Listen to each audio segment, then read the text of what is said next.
So hello again. I'm back here to talk about American domestic politics. But I want to remind people of it's relating off what I talked about last time, but about how the press went after and the political elite of both parties went after Graham Plattner so hard, the guy running for Senate in Maine. But I want to remind people that Graham Plattner's not the only guy they went after and attacked. They went after Mondami real hard, including people in the Democratic establishment. So I want to remind people of that reality. The press, along with the political elite of both parties, the far right and the corporate left, are going to attack these candidates. Just be ready for it. You're going to see a lot of it. All these people are going to reveal who they are. But they want to go after these candidates because they're exposing untold truths.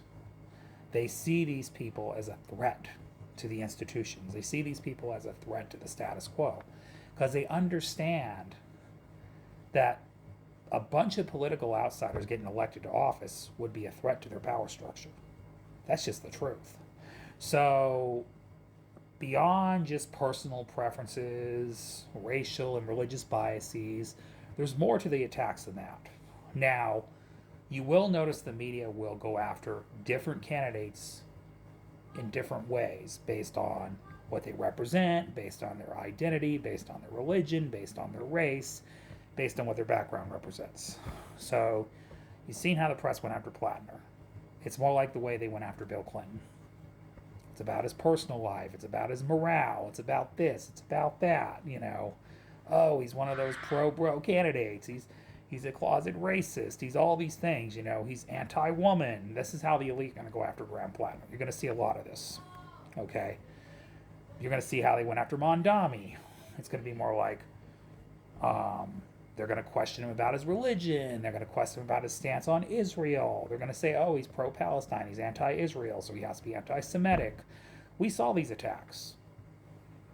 And they target these attacks based on people's racial identities, based on their religion, based on their political background, what they represent physically, mentally, everything. We see it, okay? They're going to find every angle they can to tank the candidacy of these kind of candidates. Because that is the bottom line. They don't want to see change. Okay? So that's what we're witnessing. That is what we're witnessing in this country.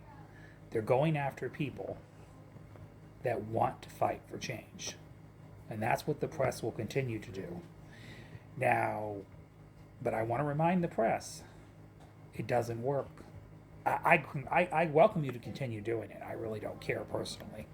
But if you guys think you're winning any goals over by doing that, you're not, because you're not stopping the people you think you're stopping, because all you're going to do is elevate these people more, because that seems like the press does that well. So you watch how they went after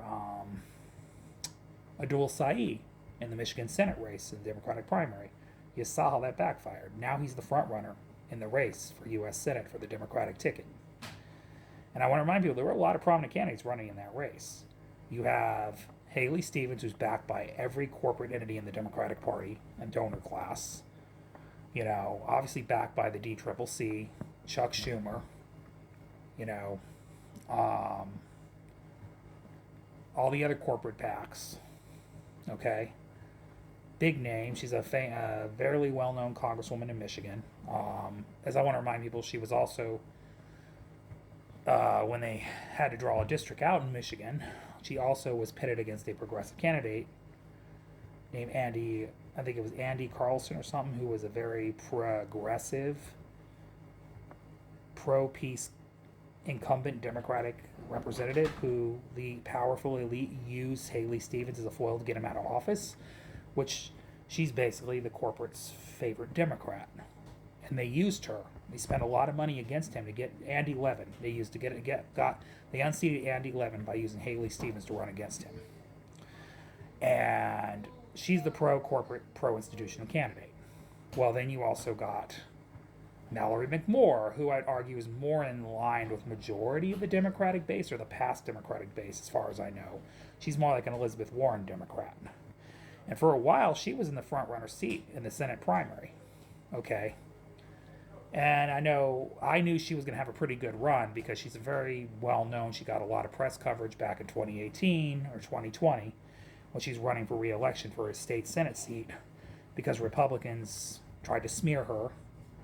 And she got more popular and wrote a book about the politics of the moment, and she made a name for herself. I'd argue she's pretty much a celebrity in her own right. She's running for U.S. Senate in Maine. I mean, not Maine, Michigan. I'm sorry, Michigan. So I knew she was going to eventually become the front runner in the race. But that being said, I'd argue the press's attacks on Abdul Saeed, which I'd argue some of them were anti-Semitic.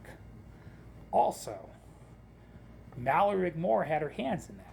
And that actually hurt her candidacy for Senate because now she is technically in third place in the race right now.